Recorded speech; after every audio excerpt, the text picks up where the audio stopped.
Ahoy! There were some very interesting changes to attributes between the PTR and the live version. I talked about how certain perks are much weaker than others, and they actually changed a lot of that. They balanced a lot of that much better, so credit to the devs here. Very well done. So let's talk about them.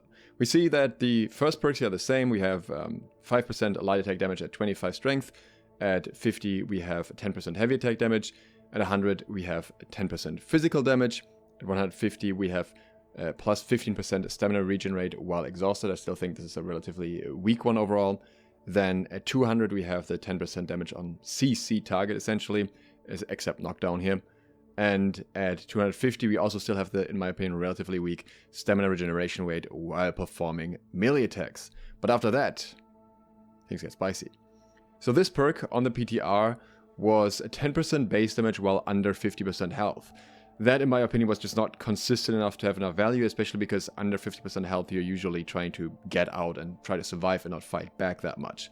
That is now 7% base damage while under 90% health, which is most of the time, honestly. You're not going to sit at 100% health all that long, and after that you have this consistent damage increase, which will overall affect the base damage of all strength users, and that's big insofar as well that strength is just generally weapons that don't get quite as much base damage increases, quite as many as intelligence does, so they especially benefit from another consistent one here, with the exception of the DEX, which already gets that anyways. And then the last perk here is adjusted further as well. This on the PTR was 30% base damage to the final attack in a melee light attack chain, which was very niche. Now this is 10% base damage increase to abilities and to the final attack in a melee attack light chain.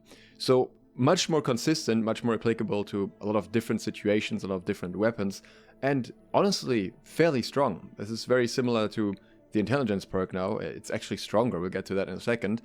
And it's something that many of these weapons will use, and this especially means that, for example, great axes in wars will still definitely benefit from going to strength as well, which kind of with the Abyss looked like pretty much all of them would just go into INT, but now strength is more of an option again. Between this perk right here and this perk right here, you still get very significant damage increases, and you kind of, you can also do completely different builds. You can possibly even build the Abyss as strength, but then you're losing the other passive, so, pros and cons.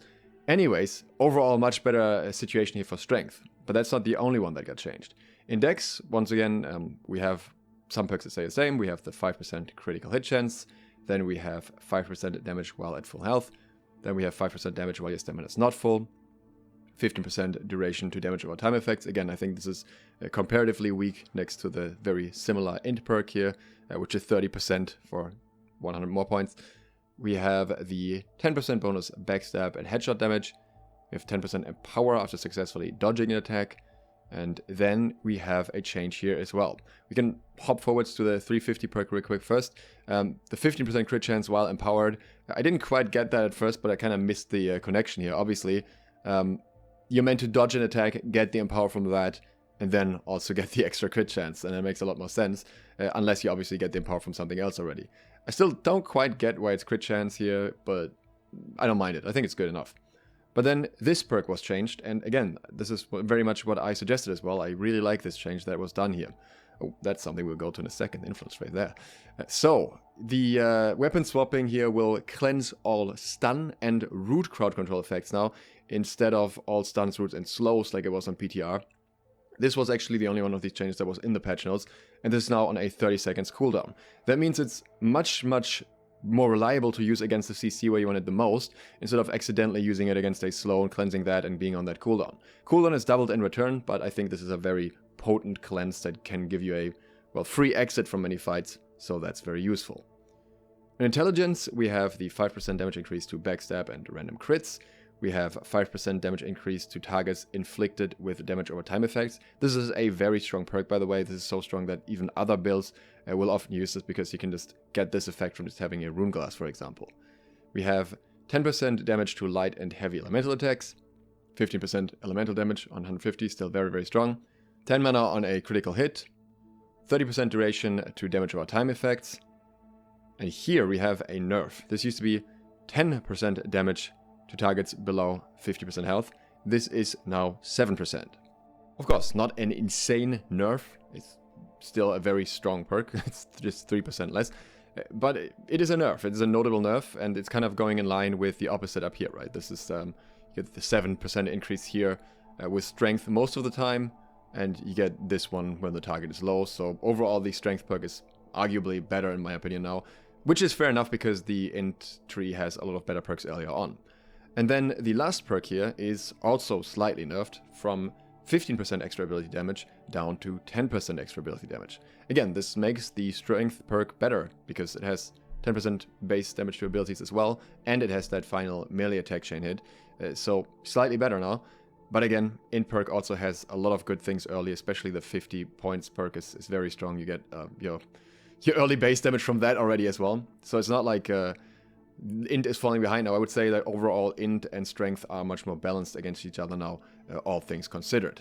In focus, we also get a change. So cooldown reduction, still 5%. Then we have 10% incoming healing. We have 20% max mana and 20% mana regeneration rate. 20% outgoing healing effectiveness. 20% buff duration. The one with a weird description, which I think is still not fixed. I still think...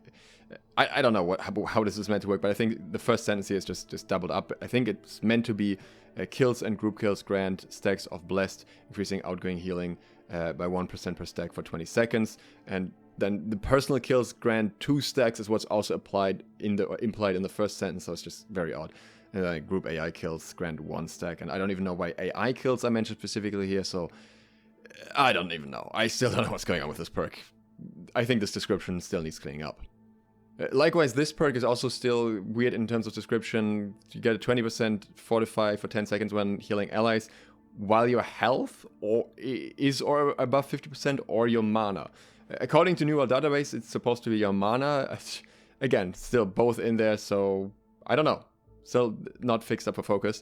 But they did change the last perk here, once again slightly. They reduced the... Well, it will now reduce the ability cooldowns by 20% of the max durations upon activating a hard rune ability. This, I think, in the data mine files was like 50%, then I got nerfed down to 30%, and now it's 20%. This makes sense insofar that cooldown reduction in New World is additive. So if you have a lot of refreshing and a lot of other perks that reduce cooldown in some way, then this may actually end up being a pretty significant reduction anyways that makes your abilities available much, much quicker. But obviously, for a 350 perk for a capstone, this doesn't sound that great considering it's only active on hard rune activation. So compared to the other perks, I would say this is definitely the short end of the stick here. It's very, very conditional at least. Like, it is, in a way, I think, comparable to the 300 DEX perk, but that is less conditional when you put them next to each other, I would say. Just depending on how much hard rune uptime you have, I suppose. And then in con, we also get changes. Once again, the health consumables stay at 10% stronger. We have 10% physical armor when at or above 50% health. The health is increased, max health is increased by 10%. You get your crit reduction minus 10% critical damage taken. The 10% increase to physical and elemental armor. And then we have 60% damage reduction while at full health. But there's a change here. This, for the longest time, was 60 seconds cooldown, which always made it kind of annoying because it's just so long. 30 seconds cooldown now. That's got halved, which still doesn't make this an insane perk, but gives it more use cases. It's just more effective more often. There's more reason to have 250 con if you're in a more defensive playstyle and if you have a healer with you. So I think there will definitely be some degree of application for that. 300 perk is still melee attacks gaining grit, but then the 350 perk is also slightly nerfed. The damage reduction here is going down from 15% to 10%. I said originally both intelligence and constitution are kind of the most bloated ones when it comes to overall performance. Now I think this is a lot more interesting. The discussion about how much strength you want to go, if you want to miss out on this perk or on this perk especially, or if you want to have this perk in terms of con, or how much you value this perk. So there's lots going on now in terms of what decisions you can make and how you can adjust. So overall I would say very good job here on the rework on these perks to the second pass. The only one that I still think needs love is focus. Just fix up the description so we actually know what these things are supposed to do, and maybe look into the 350 perk a little more and see if that's something that's just generally more applicable, I think, would be nicer. I don't know how focus users feel about this, but I personally would not want this as my 350 capstone. There's plenty more to talk about with the expansion. If you're interested in that, consider subscribing and clicking the bell so you get notified. And if you want to support me further, you can do so on Patreon and get early trading and farming tips in return. Thanks to all of my patrons who already do exactly that, and thank you for watching. SLOTH, out.